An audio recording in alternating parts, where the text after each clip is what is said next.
Hello students जो आज topic करना है ये है कॉलिगेटिव प्रॉपर्टीज़। ये सोल्यूशन चैप्टर का है, क्लास 12th का।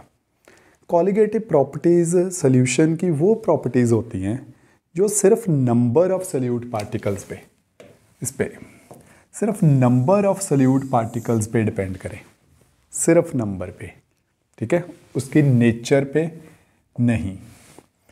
उन प्रॉपर्टीज़ को बोलते हैं कॉलिगेटिव प्रॉपर्टीज़, ठीक है।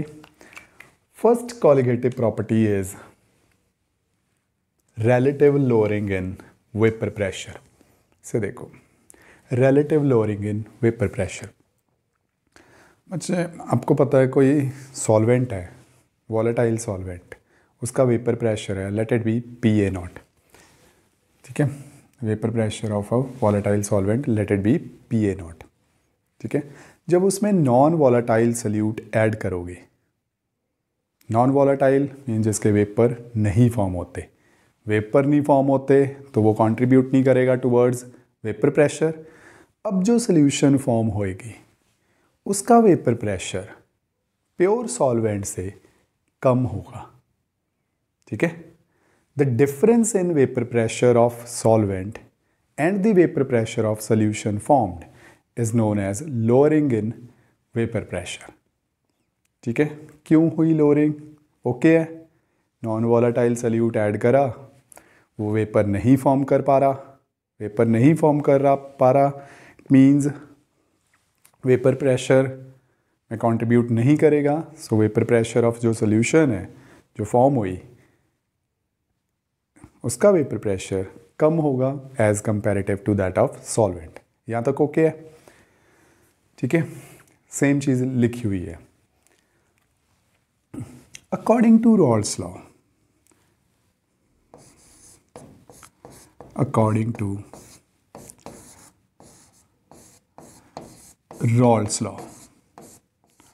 ठीक है, for a solution of two components AP, क्या कहता है Raoult's law? It states that P pressure, vapour pressure of solution is PA plus PB और P is equal to PA plus 0। Reason why? Second, because component B is non-volatile, ठीक है। Component B is non volatile, वो contribute ही नहीं करेगा vapour pressure की तरफ। सो P क्या हो जाएगा बच्चे? P is equal to PA0 XA, याद है ना? According to Raoult's law, partial pressure of a component is product of vapour pressure of pure component and its mole fraction in solution, PA0 into XA, where XA is mole fraction of pure component A, जो solvent है। P is equal to PA0 1 minus XB। अब XB क्या चीज़ है? मोल fraction of component B, and we know XA plus XB is equal to 1. Sum of mole fractions of all the components of solution equal to 1. इसे solve करोगे, PA0 minus P is equal to PA0 XB, ये आ जाएगा आपके पास। और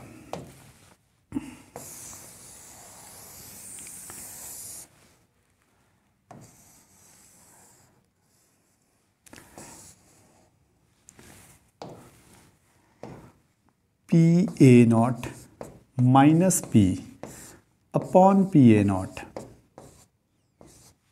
is equal to XB, ठीक है। PA0 minus P upon PA0, it is known as relative lowering in vapour pressure. इसको बोलते हैं बच्चे RLVP, and it is equal to mole fraction of non volatile component, ठीक है जी। This is the case if solute is non electrolyte, but अगर solute electrolyte हो, if it undergoes association और डिसोसिएशन, उस केस में क्या होगा वो भी देखो। If solute if solute undergo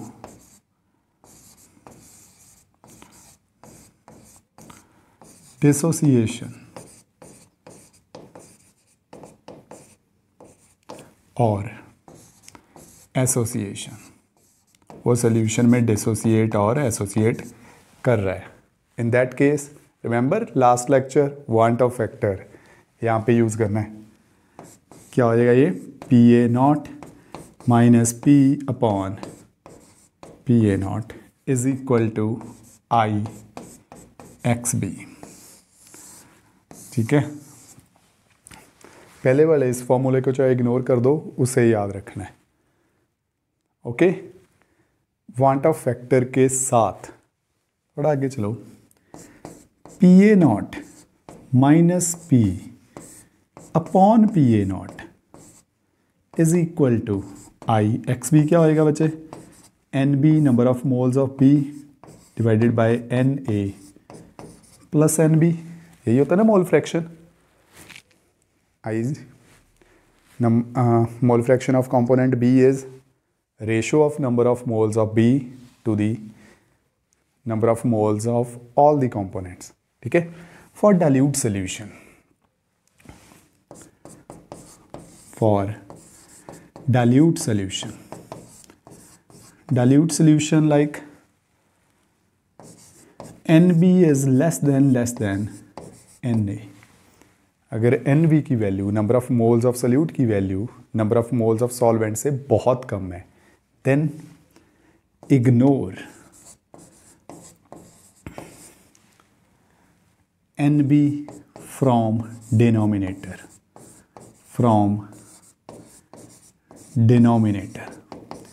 denominator से इग्नोर करना है, ये याद रखना, न्यूमिनेटर से ना कर देना, डिनोमिनेटर से। और फाइनली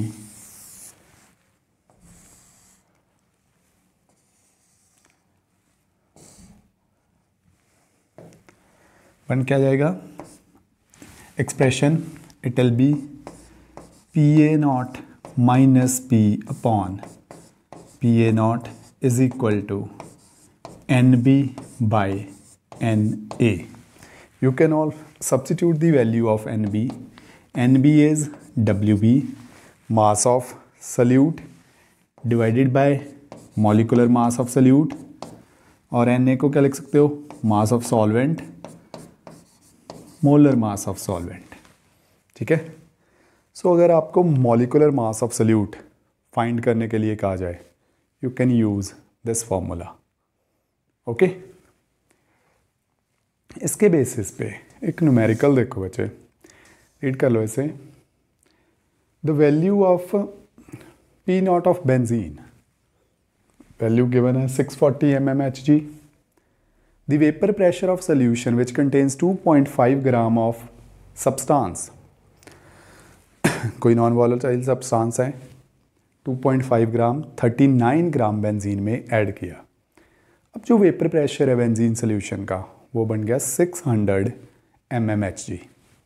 उसने पूछा है calculate the molecular mass of substance x।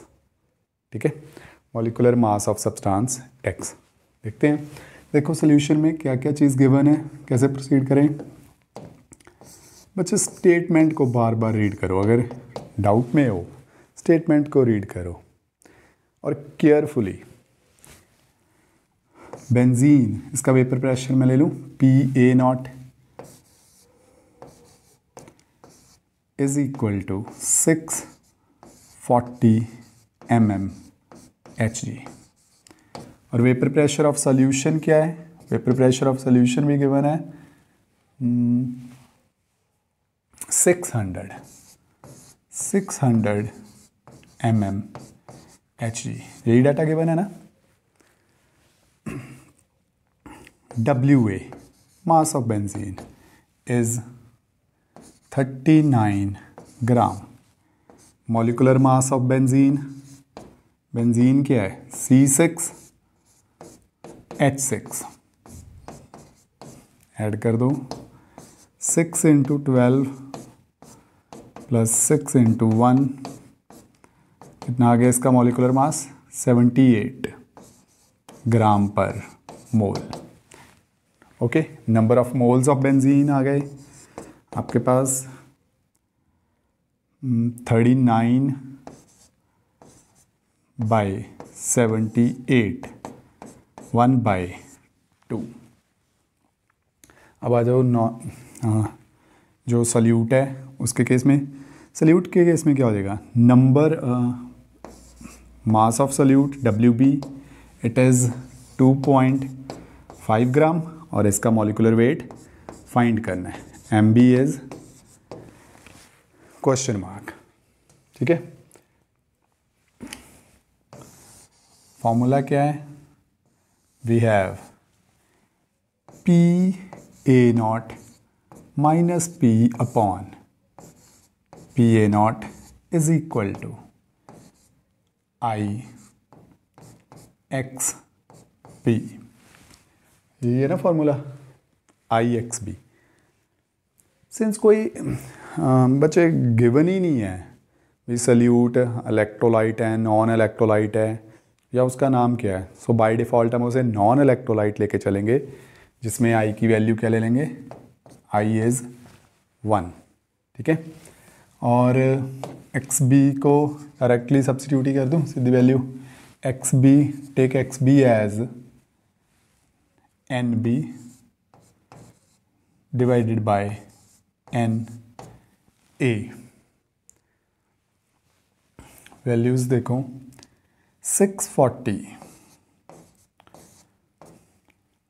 Minus 600 divided by 640 is equal to number of moles of solute, number of moles of solute थे 2.5/MB और इसके थे NA इज 1/2।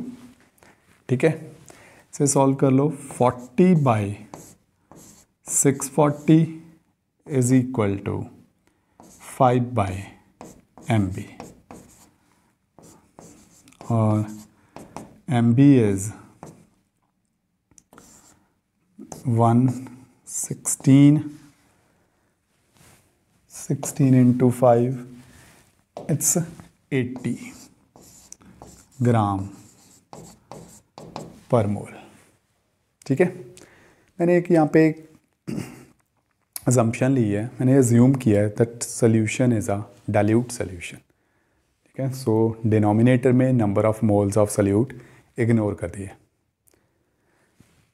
आई होप ये relative lowering in vapour pressure clear होगा। Next lecture में बच्चे हम करेंगे सेकंड और third colligative properties, that is elevation in boiling point and depression in freezing point, और उससे नेक्स्ट लेक्चर में कंक्लूड करेंगे पूरी कॉलिगेटिव प्रॉपर्टीज़ को, जो रह जाएगी last one that is osmotic pressure. ठीक है, ओके बच्चे, थैंक यू।